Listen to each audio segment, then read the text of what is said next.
But one day, as Shonosuke was walking through the wood, his cruel aunt, disguised in a devil mask, lay in wait for him. Now at last, she would be able to kill him and carry out her evil plans. And so the Japanese storyteller reaches the exciting climax of his fairy tale. His young listeners have forgotten that they are living on a street in Kyoto, Japan. They are far away in a magic land which is visited by children of all countries. And now the story is over, and it is time to take up the story of real life again. Here are Yona Kawai and his sister Mitsu, real children on their way to a real country called... And the story of their life as they live it every day is just as interesting as any fairy tale, and in some ways just as strange to us Americans. Although some Japanese customs would seem odd to us, there are just as many which are not so different from our own. What is life like for a Japanese boy and girl living here in this ancient city named Kyoto, a city which, unlike most Japanese cities, was not greatly damaged by war?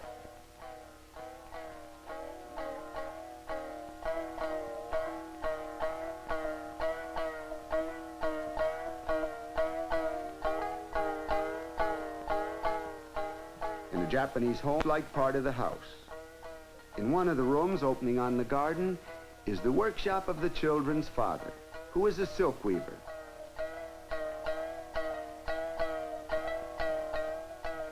Mr. Kawai admires Yona's drawing, and Mrs. Kawai is pleased that her son is already showing artistic ability.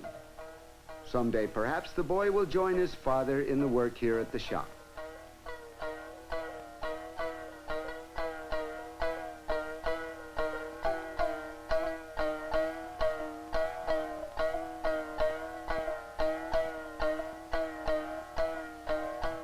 For Mr. Kawai, the day's work at the looms is not finished. Since the war, times have been hard, and the Kawai family has had to work long hours in order to survive. In fact, the whole family, including grandmother, are experienced and skilled weavers. Today, the textile business is the most profitable business in Japan, and this family is well off in comparison with most. Even before the war, textile and clothing manufacturing employed more people than any other industry, most of them in small shops located in the home, where a whole family works together. Mrs. Kawai's sister, the children's aunt, works and lives here too.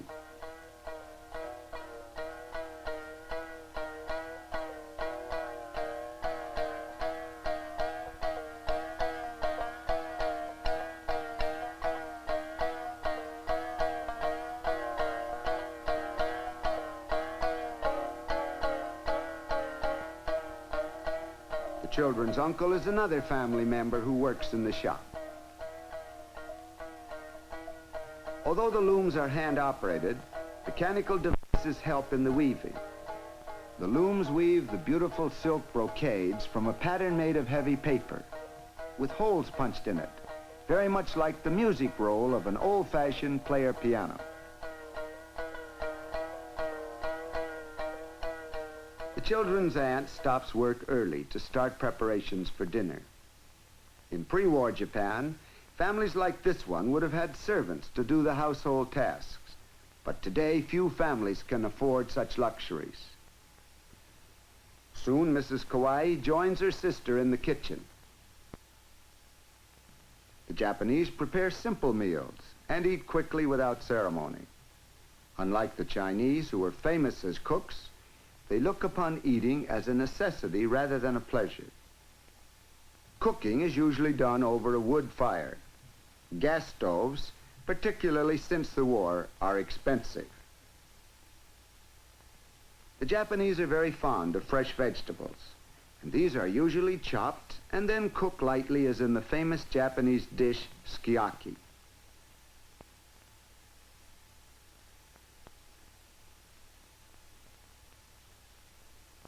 In Japan, fish, as well as many other dishes, are grilled over an open charcoal brazier. Meat is scarce and expensive, and fish provide most of the necessary proteins in a family's diet.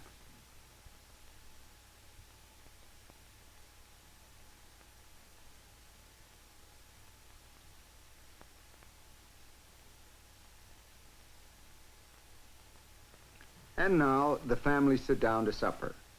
Odd as it may seem, they sit on the straw mats which cover the floor. There are no chairs in most Japanese homes, but the tables are low, and so it is really quite comfortable.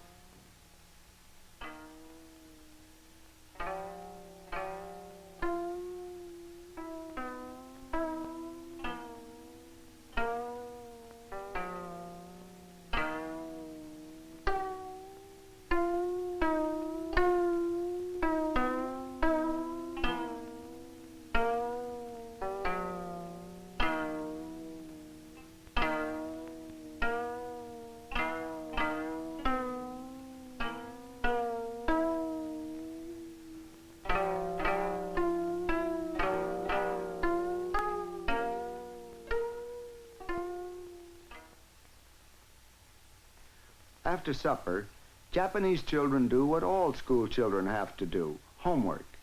They spend much more time on it than American children do because their written language is so difficult to master. Like Chinese, it is made up of many complicated symbols instead of an alphabet. These are called characters. They are hard to draw and even harder to remember. It is easy to see why handwriting with a brush or fide is still looked upon as one of the fine arts in Japan.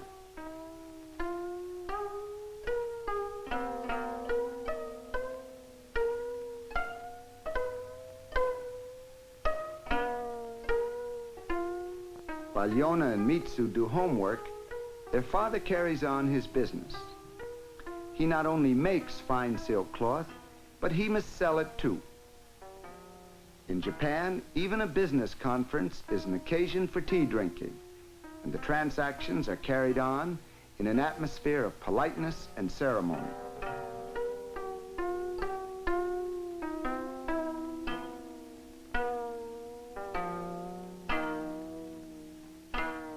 As is customary in the Orient, arithmetic is done on the abacus, the oldest adding machine in the world.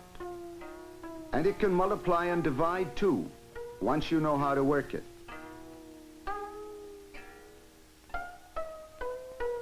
Grandmother has her household duties, in addition to her work in the shop. Sliding screens serve as both doors and windows, even in the colder parts of Japan. They are made of strong tissue paper, glued to a wooden framework, and the little rectangles are often in need of repair.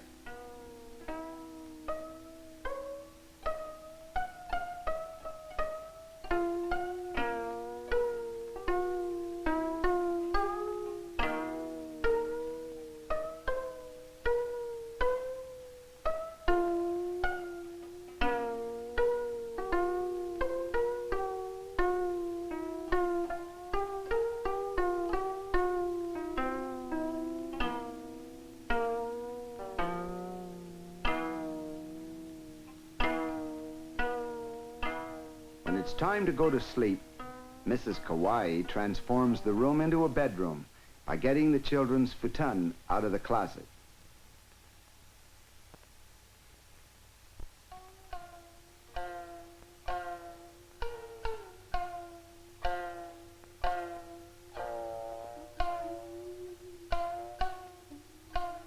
To us, these futons don't look much like beds. They are more like our comforters or quilts.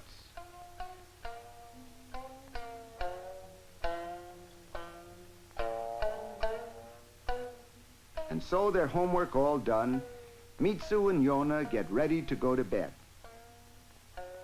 The New Year's holidays are approaching, and tomorrow their aunt is going to take them to the city of Nara to visit one of Japan's most beautiful parks. Nara is about 20 miles from Kyoto, and so they'll have to get up early to take the train.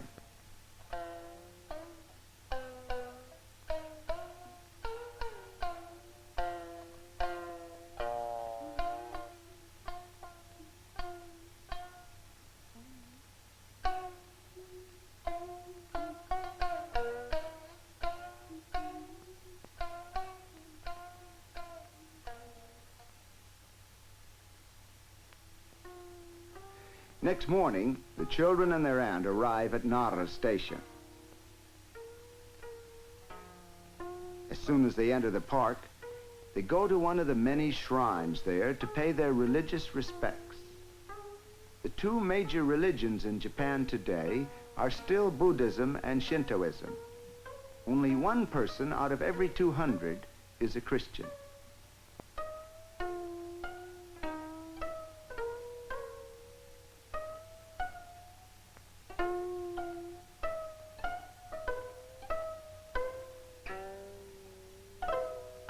The park itself is very beautiful. It lies on the slopes of a range of hills, wooded with the picturesquely shaped evergreen trees for which Japan is famous.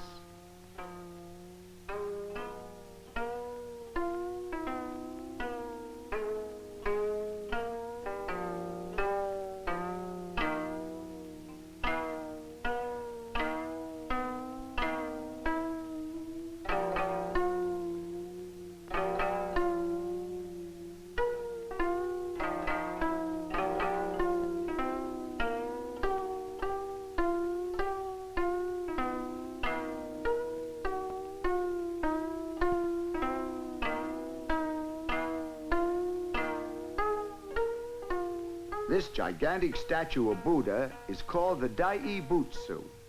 It was cast over 1,200 years ago.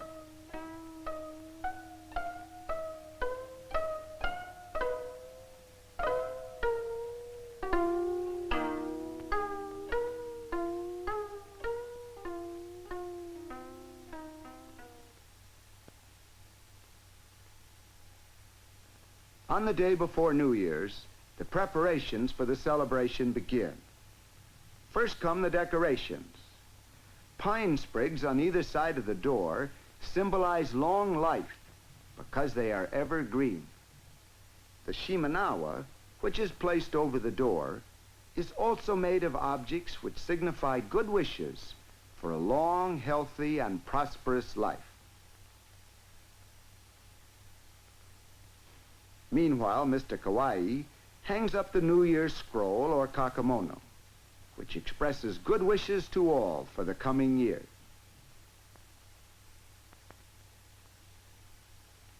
The mochi cake is as important to the Japanese at New Year's as a Christmas tree is to us at Christmas time. The cake is made of an expensive kind of rice and is decorated with an orange and pieces of dried seaweed, because the names for these things in Japanese are puns on the words that mean long life and happiness.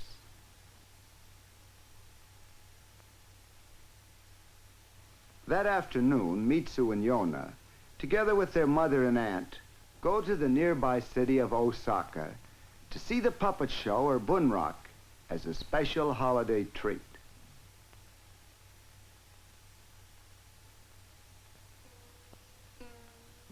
The show itself has been in existence for 300 years, and it is still presented in traditional style.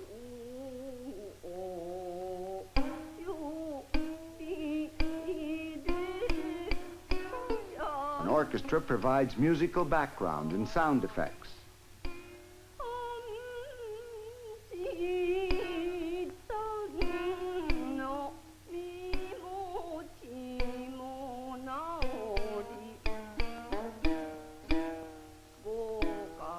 While the puppet characters act out their dramas of love, hate, and comedy, a reader chants the story in ancient classical language. But he is more than a reader. He is an actor who plays all the roles in this show. He's hero, heroine, and villain in turn, and he feels all their emotions with them. He weeps, makes love, and gets angry, and he can move the audience to laughter or tears.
theater manager is a friend of the family, and so after the show is over, the children go backstage for a visit.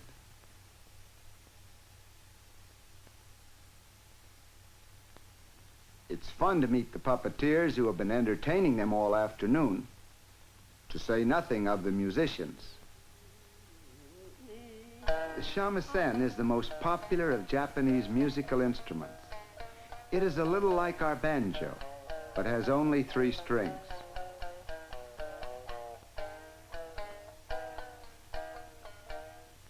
Then, Yona and Mitsu have the great privilege of meeting the chief puppeteer, the oldest and most famous one in all Japan. They have lots of questions to ask him, and so he offers to show them how all the puppets work.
The next day is New Year's, and Mitsu and Yona get up early in the morning to play the traditional New Year's games.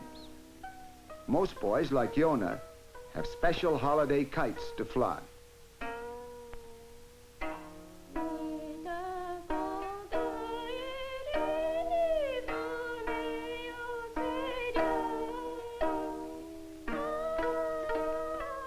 The girls, dressed in new, colorful kimono, play battledore and shuttlecock. The battledores, or bats, are especially ornamental for the occasion. Meanwhile, Mr. and Mrs. Kawai receive their first New Year's callers.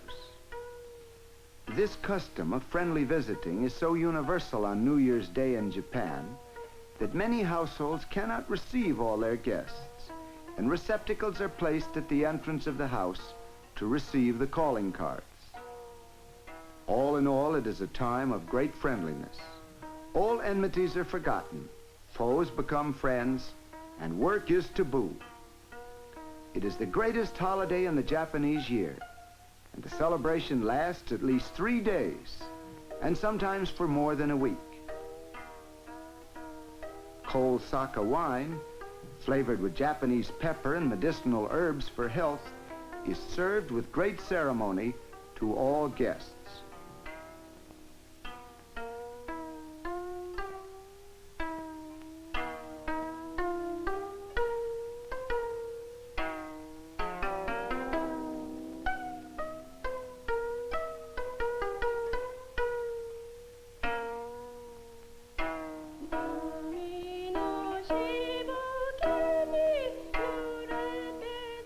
This otoso, as it is called, is sipped in a very serious and polite manner because the ceremony expresses mutually sincere wishes for good health during the coming year.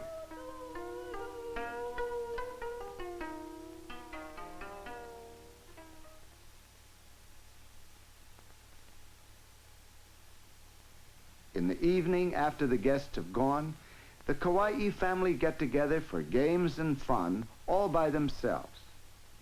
Yona and Mitsu play with a new pinball game that their father gave them as a New Year's present. Yona wins, and as a prize, his father gives him an orange. Now it is time for a game of cards in which everyone can join. The name of this game is Uta Garuta, which means poetry cards, and it is played traditionally at New Year's. Each card contains the second half of a short Japanese poem.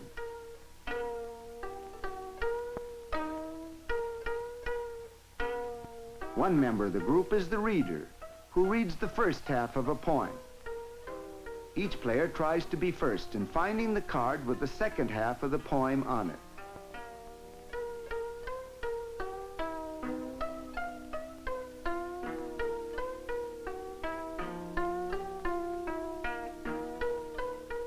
But one member of the family gets bored with the game and has his own way of breaking it up.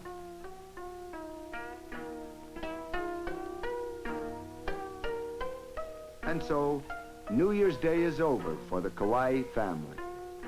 Now they can look forward to another year of peace, when their innate love of family life can find a happy expression, and to that new year somewhere in the future, when they will once again take their place in the family of nations.